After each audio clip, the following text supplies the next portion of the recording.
Qu'est-ce qu'un vrai croyant lorsque tout s'effondre? Quand la nation tombe, que les repères disparaissent, que la foi est persécutée, que les voix du monde exigent notre silence, que reste-t-il? Aujourd'hui, tu vas découvrir comment un jeune homme arraché à sa patrie, confronté à la puissance païenne d'un empire, a tenu ferme. Ce récit n'est pas un conte ancien, c'est un miroir pour notre génération. C'est l'histoire de Daniel. Si tu veux être fort dans la foi, même au milieu du feu, alors reste jusqu'à la fin. Et surtout, abonne-toi, aime la vidéo, partage à un ami et commente ci-dessous ce que Dieu t'enseigne à travers cette histoire. La chute d'un peuple est le début d'une épreuve divine. Il arrive des jours où tout semble s'effondrer. Pas à cause d'un simple hasard, mais parce que Dieu, dans sa souveraineté, secoue ce qui peut être ébranlé, afin que ce qui ne peut être ébranlé demeure. Jérusalem, ville sacrée, cœur de la foi d'Israël, a vu ses portes fracassées, son temple profané, ses murailles détruites. Ce n'est pas juste une défaite politique ou militaire, c'est une alerte spirituelle. Le peuple de Dieu avait détourné les yeux de celui qu'il avait choisi, alors Dieu a permis que les conséquences de leur éloignement les atteignent. Mais ce n'est pas la fin, car même dans les ruines, Dieu prépare une œuvre. Et cette œuvre commence avec des jeunes hommes que personne ne voyait venir. Parmi les captifs, un adolescent, Daniel, noble, instruit, mais désormais esclave. Il n'a pas choisi l'exil, il n'a pas choisi la destruction, il n'a pas choisi l'humiliation. Il l'a subi, et pourtant, il ne s'est pas laissé définir par ses chaînes. L'ennemi pensait avoir pris des otages, mais Dieu avait envoyé des témoins. Ce que les Babyloniens appelaient conquête, Dieu l'appelait mission. Car lorsqu'un enfant de Dieu entre dans la fournaise, ce n'est jamais pour être consumé, mais pour manifester la gloire du Très-Haut. Daniel avait tout perdu sauf l'essentiel. Il avait perdu son pays, mais pas sa foi. Il avait perdu sa liberté, mais pas sa conviction. Il avait perdu son confort, mais pas sa sainteté. Et cela suffisait à Dieu pour écrire une histoire qui traverserait les siècles. Un jeune homme, arraché à ses racines, placé au cœur d'un empire païen, va devenir un instrument dans la main du Seigneur. Pourquoi? Parce qu'il n'a pas permis à Babylone d'entrer dans son cœur, même si lui était entré à Babylone. Il est facile de servir Dieu quand tout va bien, mais que reste-t-il quand tout est brisé? La foi qui tient debout quand tout tombe autour d'elle, voilà celle que Dieu cherche. Et c'est exactement ce que Daniel incarne. L'exil n'était pas un hasard, c'était un rendez-vous divin. Le Seigneur cherchait des cœurs entiers, non des compromis. Et dans l'obscurité de la défaite, il a révélé ceux qui lui appartenaient vraiment. Il est écrit dans le livre du prophète Ésaïe « J'ai mis au creuset mon peuple, je l'ai éprouvé dans la fournaise de l'adversité ». Ésaïe 48:10. Ce verset n'est pas une métaphore poétique, c'est une réalité pour ceux qui, comme Daniel, sont appelés à briller au milieu des ténèbres. Car Dieu façonne ses serviteurs là où le monde pense qu'il n'y a que ruine. Il extrait l'or dans les terres brûlées et forme des prophètes dans les prisons de l'ennemi. Daniel est arraché à Jérusalem, mais Dieu l'implante stratégiquement à Babylone. Non pour qu'il se perde, mais pour qu'il proclame. Non pour qu'il s'assimile, mais pour qu'il résiste. Non pour qu'il se cache, mais pour qu'il témoigne. Alors toi qui m'écoutes aujourd'hui, si tu traverses une saison de brisement, si tout semble s'écrouler autour de toi, si les murs de ta Jérusalem personnelle tombent, souviens-toi, cela ne signifie pas que Dieu t'a abandonné. Cela peut être le commencement d'une mission plus grande que tu n'imagines. Ne regarde pas uniquement ce que tu perds. Regarde ce que Dieu veut révéler à travers toi. Car lorsque l'homme n'a plus rien, c'est là que Dieu peut tout manifester. 2. Préserver sa foi dans une culture païenne. L'exil n'a pas seulement déplacé les corps, il a visé à capturer les âmes. À Babylone, les murs sont décorés d'or, les palais scintillent, les jardins suspendus fascinent. Mais derrière cette façade, un système subtil se met en place pour effacer tout ce qui vient de Dieu. Ce n'est pas l'épée qui attaque ici, c'est l'éducation, la culture, la langue, les noms. Le projet est clair. Désactiver la mémoire spirituelle de ces jeunes captifs pour les reprogrammer à l'image de l'Empire. On leur enseigne les arts, les sciences, les coutumes de Babylone. On change leurs noms pour leur en donner d'autres, chargés de références idolâtres. Daniel devient Beltchazzar, Ananias devient Shadrach, Misaël devient Méshach, Azarias devient Abed-Nego. Chaque nom renie leur héritage. chaque leçon reçue tente de désactiver leur foi. Mais il y a des choses que l'on peut arracher d'un homme sans jamais atteindre son cœur. Daniel ne pouvait peut-être pas empêcher qu'on l'appelle autrement, mais il pouvait refuser d'être transformé intérieurement. Il savait à qui il appartenait. Et c'est là que tout commence. Non dans les discours publics, non dans les confrontations visibles, mais dans un choix discret, silencieux, personnel.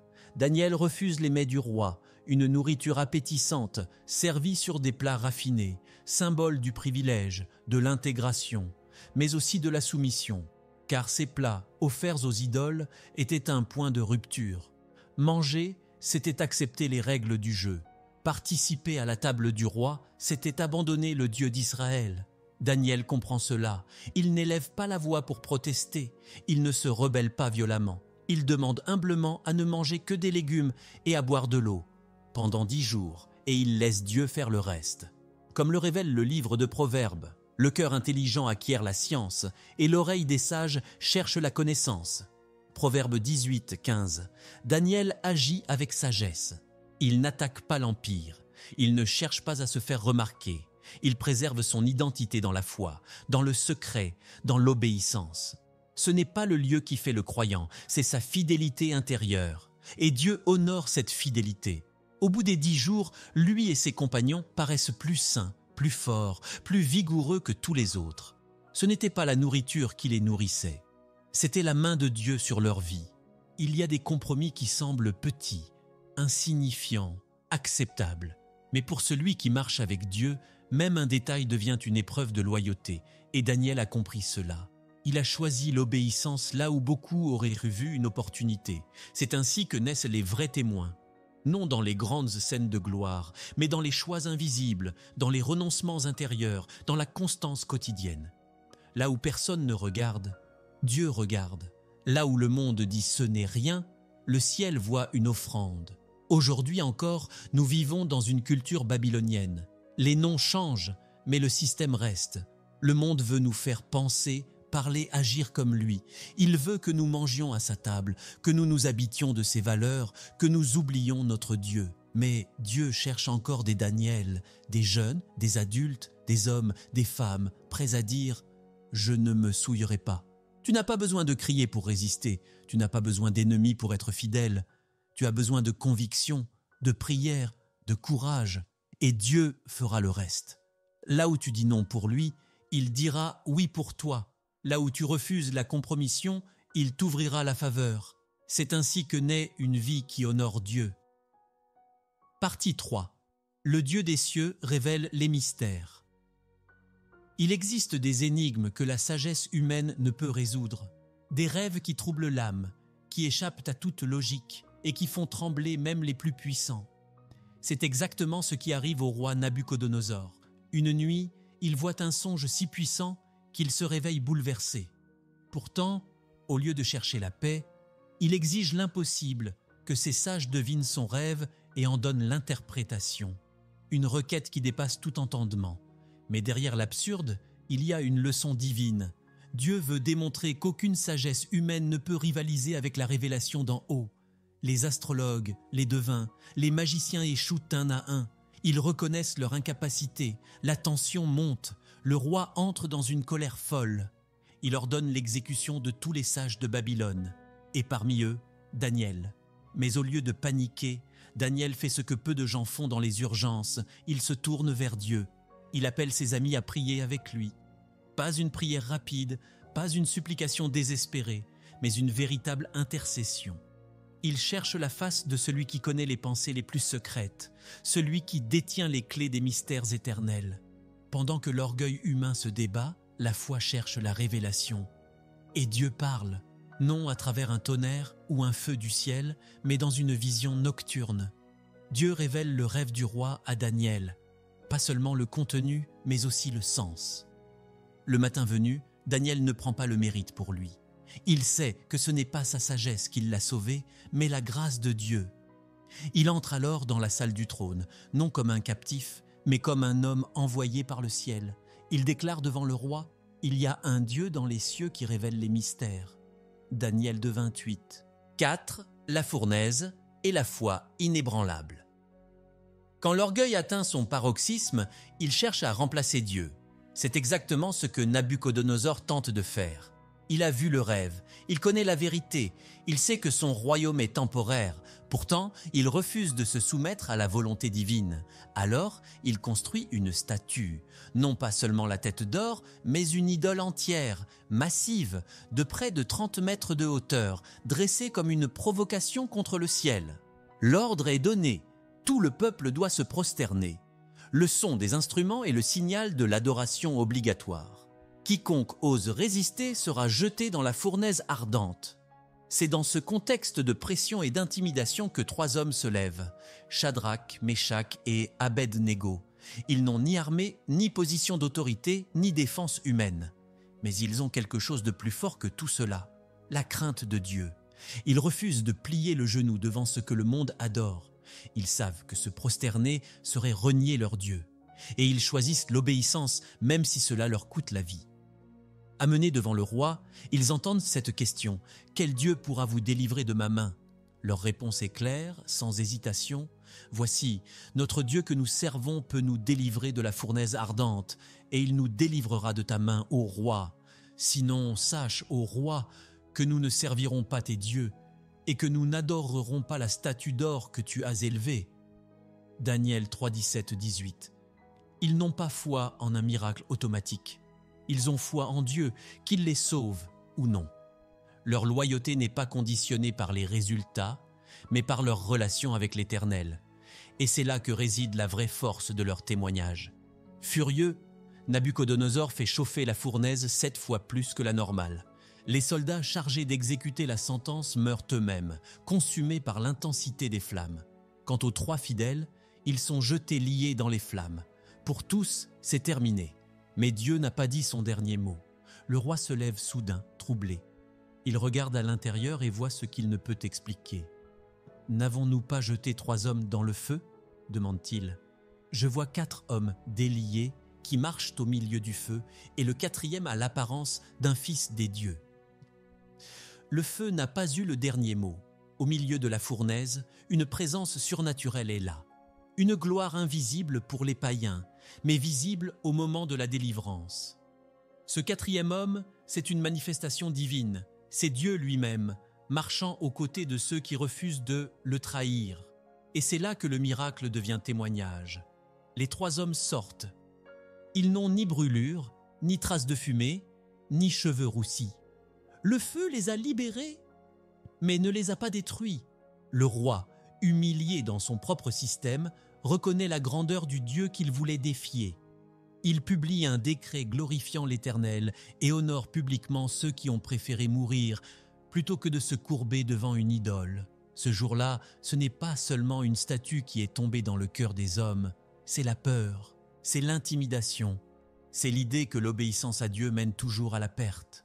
Non, ce jour-là, le feu est devenu la scène d'un triomphe éternel. Comme le proclame le prophète Ésaïe, « Quand tu marcheras dans le feu, tu ne seras pas brûlé, et la flamme ne t'embrasera pas. » Ésaïe 43:2. Si tu choisis de rester fidèle, même au prix du rejet, de la solitude ou de l'épreuve, sache-le, Dieu ne t'abandonnera pas. Il ne t'évitera pas toujours le feu, mais il y marchera avec toi. Et parfois, ce n'est qu'au cœur des flammes que le monde verra clairement qui est vraiment ton Dieu. 5. L'orgueil des rois et l'humiliation divine. Il n'y a rien de plus dangereux qu'un cœur qui croit être au sommet par ses propres forces. Le pouvoir corrompt, et l'orgueil est son fruit le plus amer. Nabuchodonosor, après avoir vu la puissance de Dieu dans la révélation des mystères et dans la fournaise de feu, aurait dû plier le genou. Mais dans son cœur, la fierté bâtissait encore des murailles. Il pensait encore que sa gloire était le fruit de ses mains, de son intelligence, de sa force militaire. Et un jour, Dieu lui parle à nouveau. Par un rêve, mystérieux mais clair, l'Éternel l'avertit. Daniel est convoqué. Il interprète le rêve avec douleur. Un grand arbre sera coupé, privé de sa gloire, réduit à l'état de bête, errant loin des hommes, jusqu'à ce qu'il reconnaisse que Dieu seul règne sur les royaumes humains. Daniel supplie le roi de se repentir, de faire justice, de montrer de la miséricorde aux pauvres, d'humilier son cœur avant que Dieu ne l'humilie. Mais Nabuchodonosor ne l'écoute pas. Les mois passent, rien ne se produit. Le roi s'imagine peut-être que la menace est passée, jusqu'au jour où, du haut des terrasses de son palais, il contemple Babylone et laisse sortir les mots de trop. « N'est-ce pas ici, Babylone la grande, que j'ai bâti moi-même, pour la gloire de ma majesté ?» Et aussitôt, une voix descend du ciel. « Ton royaume t'est ôté. » En un instant, la raison du roi se brise. Son esprit se trouble. Il est chassé de la cour. Il perd son humanité. Son apparence change. Il vit dans les champs comme une bête, mangeant de l'herbe, exposé à la rosée, les ongles poussant comme des griffes, les cheveux comme des plumes. Le roi le plus puissant du monde devient un spectacle de disgrâce. Tout cela, non pour sa destruction, mais pour sa restauration. Car Dieu ne frappe jamais sans dessein. Il abat pour relever, il humilie pour sauver. Il est écrit dans le livre de Jacques, « Dieu résiste aux orgueilleux, mais il fait grâce aux humbles. » Jacques 4,6.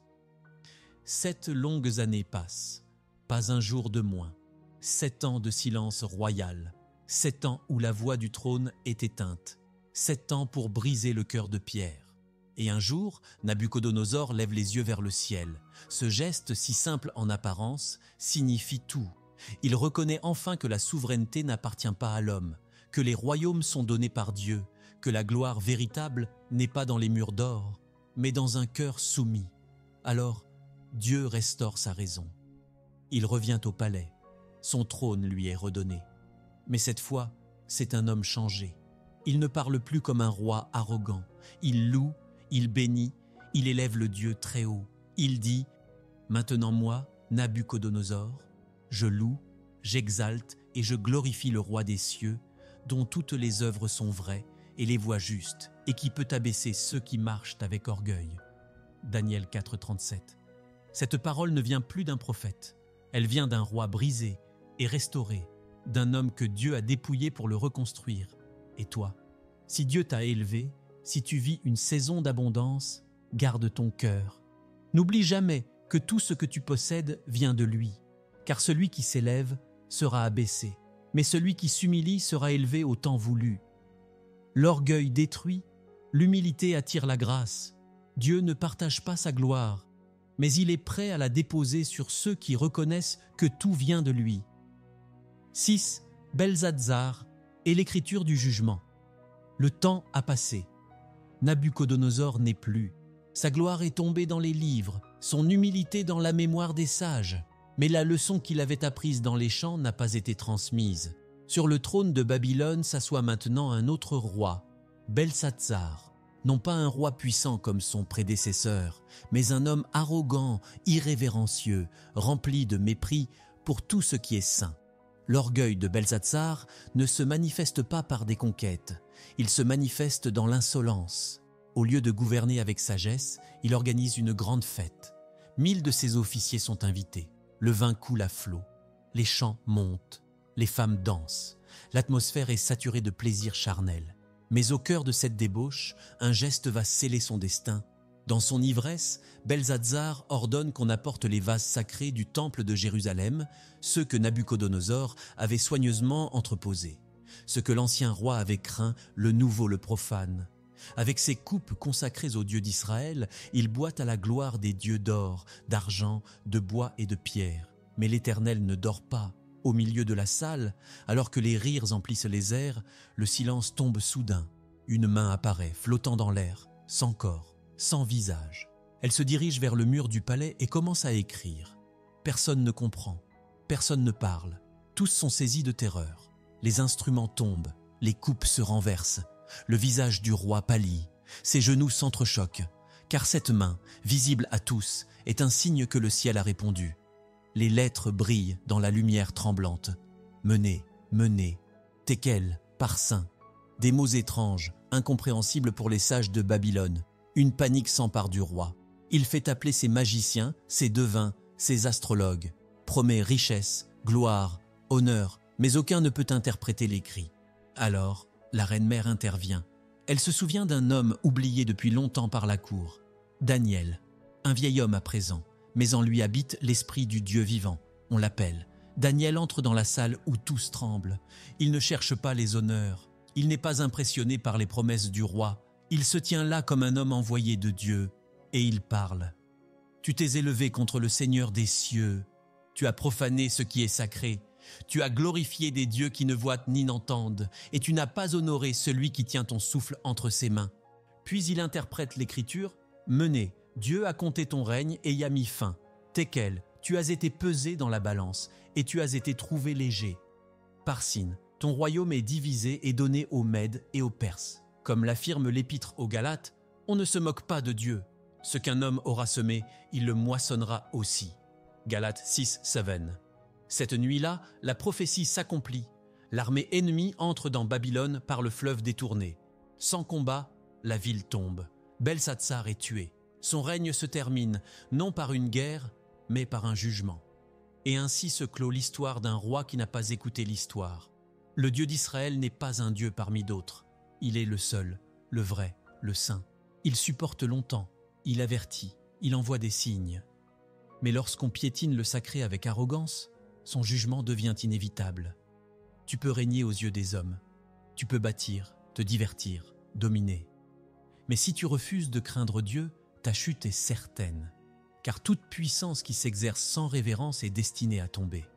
L'histoire honore ceux qui craignent l'Éternel.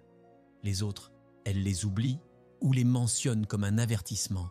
L'histoire de Daniel n'est pas juste un récit pour enfants, c'est un manuel pour les temps troublés, un appel à la fidélité, au courage, à l'humilité devant Dieu. Ce monde est rempli de Babylone moderne, des systèmes qui veulent t'arracher à ta foi, te faire plier, t'imposer leurs idoles. Mais souviens-toi, Dieu règne, il établit les royaumes et les renverse. Il délivre du feu, il révèle les mystères, il honore ceux qui lui sont fidèles. Si tu veux marcher comme Daniel, commence aujourd'hui. Choisis l'obéissance, la prière, la crainte de Dieu. Ne compromets jamais ta foi. Si cette vidéo t'a édifié, abonne-toi maintenant, like cette vidéo pour soutenir cette œuvre, partage-la à quelqu'un qui a besoin d'être fortifié et surtout commente « Dieu règne pour toujours » pour témoigner de ta foi. Et clique tout de suite sur la vidéo qui s'affiche à l'écran, tu ne veux pas manquer la suite de ce message.